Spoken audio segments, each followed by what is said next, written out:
All right, quick question. How many family trees do you know that end in dragons, madness, and an incest-driven civil war? Exactly. One. And if it's more than one, let me know who that is in the comments. But I'm talking about House Targaryen, the most beautiful disaster Westeros ever produced. And it all starts here in Valyria. Picture ancient Rome if ancient Rome had dragons and magic. Then the doom hits, and somehow one family sees it coming and packs up their emotional baggage and moves to Dragonstone. That was Aenar and his daughter, Daenys the Dreamer, who, like others in our story, had dreams that come true in some sort of way. Aenar had to have some validation about this because he left Valyria 12 years before the doom happened, and Dragonstone is where they lived their lives until one of the Aegons wanted more. Fast forward a few decades, and Aegon Targaryen says, "You know what this continent needs? Me." So he unites the seven kingdoms the old fashioned way by setting them on fire. From there, it's 300 years ish of royal drama, political chaos, and enough dragon fueled therapy sessions to fill 10 seasons of prestige television. So today, we're tracing the entire Targaryen bloodline, every king, queen, bastard, and lunatic, all the way from Aegon Conqueror to Daenerys Stormborn and Jon Snow. So let's dive in. Aegon the Conqueror and his sister wives, Visenya and Rhaenys, is where we start our family tree. Before this, the Targaryens lived on Dragonstone just as traders with Essos and normal fisher folk and all that stuff. They just had dragons. But Aegon wanted more. They'd obviously seen the continent and seen its inhabitants and seen where everything was. And he decided that he needed to become king. So he united the realm with their fear and fire. By the time Aegon's dragons were done, six of the seven kingdoms had bent the knee and the Iron Throne was born. Aegon ruled with calculated might, Visenya ruled with steel, and Rhaenys ruled with heart, until all three were gone, leaving behind sons who proved that the blood of the dragon burns both bright and unstable. Aenys was the firstborn, the child of he and Rhaenys, and thus the heir to the Iron Throne. He was considered a weak and sickly child and not like his father, the conquering hero. Keeping with the Targaryen tradition of marrying within the family to keep bloodlines pure, he married the closest thing around, a member of another ancient Valyrian family, Alyssa Velaryon, said to also have the purple eyes and silver hair of the Targaryen bloodline. Maegor came later and was the strong lad that everyone assumed the conqueror would have, but he wasn't the heir. His mother Visenya secretly thought her son should be king, but didn't keep his secret forever.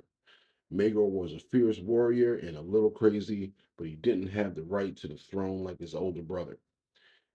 Aenys and Alyssa had six kids, and all was seemingly well until his father's death. When he became king, he tried to start arranging marriages for his kids. The faith had presented their issue with incestuous marriages, though, something that they weren't willing to tell Aegon the First and Balerion, but Aenys, they felt like they could tell him whatever they wanted to do when they wanted to do it. So he married his eldest children together anyway, and rebellion ensued. On the royal progress after the wedding, Rhaena and Aegon ran into trouble on the road and were forced to seek shelter. Aenys and Alyssa, who had fled to Dragonstone with the rest of their kids to keep safe from dissenters, heard of the trouble their kids got on the road, and Aenys died soon after from worry and stress, maybe. But Visenya Targaryen took this opportunity to retrieve her son from exile to stake his claim on his father's throne. The history of Maegor the Cruel is famously known for someone who's never seen on screen or in a book narrative, just the Fire and Blood history book. So if you're a fan, you already know what he did, and if you're just getting into this, I'm hoping there's a spin-off that covers this too. So no real spoilers for all of his stuff. But his nephew, Jaehaerys the Conciliator, rebuilt everything that Maegor shattered. Jaehaerys, one of the sons of Aenys, ruled for nearly 60 years, the longest and arguably the greatest reign in Targaryen history. He gave Westeros peace, infrastructure, and a functioning royal family. For a while. This is another guy who deserves his own show. He unfortunately outlived all his kids and his wife. His rule was pretty peaceful. compared to the other eras of Targaryen history. But even peace breeds ambition. When his heirs died, the lines of succession fractured, setting up the next generation of war. The Great Council of 101 AC was the meeting held to determine who should be king next. Now we are in HotD territory, and this is when it was decided that the male line should precede the female line in terms of succession. Thus, we have the son of the second son of Jaehaerys being chosen over the daughter of the first son of Jaehaerys. That man chosen was Prince Viserys Targaryen, son of Balon the Brave, the Spring Prince. King Viserys wanted peace.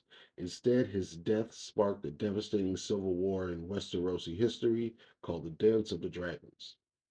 He and his wife had one girl, Princess Rhaenyra, his chosen heir, which immediately undermines the decision of the Council of 101 AC, was his only child from his wife Emma, as she tried to give him more male heirs and she died in her last attempt. Still young for a king, he is kind of forced to remarry.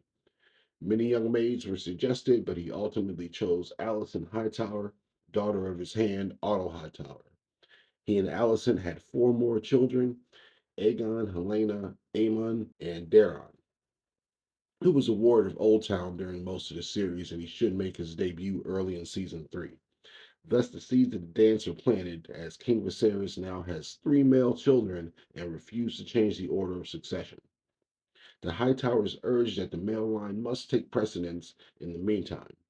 Rhaenyra, still the heir, had married Laenor Velaryon, son of the Sea Snake, and her aunt Rhaenys. Laenor's sexual preference is well known, and he and Rhaenyra agreed to marry but be able to satisfy their urges elsewhere.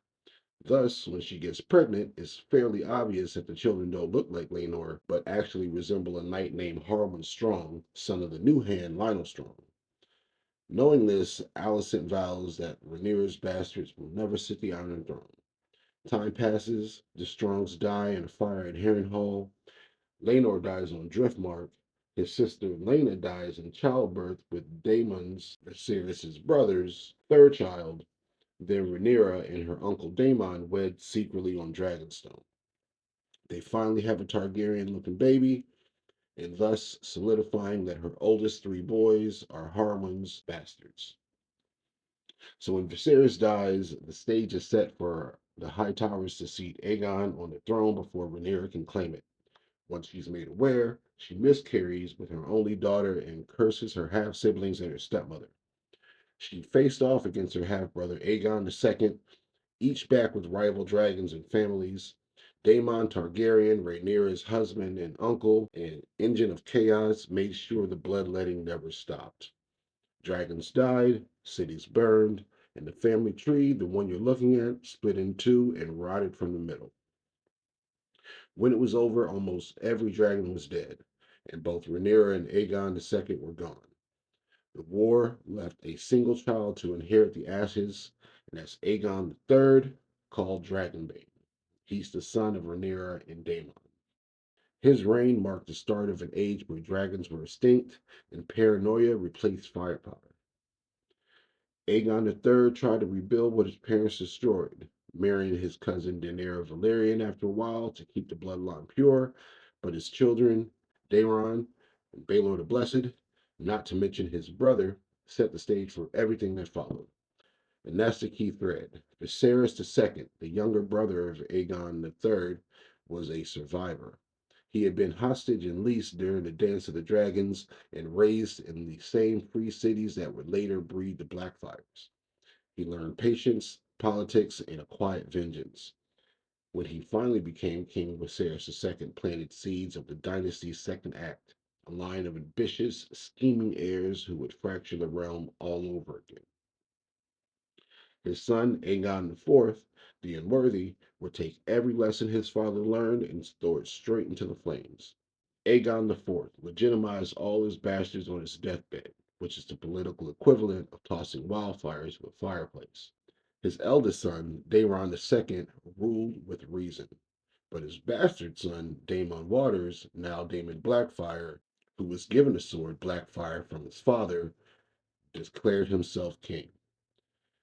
The Targaryen civil wars started again, this time without dragons. Brother fought brother, generation after generation, while Brendan Rivers, the sorcerer's blood raven, fought his own kin to keep the Iron Throne intact. From Viserys II's quiet statecraft to Daemon Blackfyre's open rebellion. That's the bridge between the Dance of the Dragons and the downfall. The house had gone from dragons to daggers in less than a century. The later kings tried to reclaim the old glory. Aegon V, Egg from the Dunk and Egg story, sought to reform and nearly burned himself alive chasing dragons at Summerhall. So his line ended in tragedy. Aerys II, the Mad King, finished what centuries of inbreeding started. Paranoia, cruelty, and fire consuming reason. When Robert's rebellion came, it wasn't just a coup, it was a natural end to 300 years of decay. But the blood didn't die. Rhaegar Targaryen's love for Lyanna Stark birthed Aegon, or Jon Snow, the prince that was promised but never crowned. Across the Narrow Sea, Daenerys Targaryen, the last true born heir of her house, rose from the ashes with three dragons of her own, the first in over a century. Together they closed the circle, from Aegon the Conqueror to Daenerys Stormborn, from dragons to ruin to resurrection. The House of Targaryen is the story of Westeros itself. Now, of course, this is all from the show. The book might be slightly different in terms of who the ending characters are, in terms of uh, Jon Snow versus young Griff.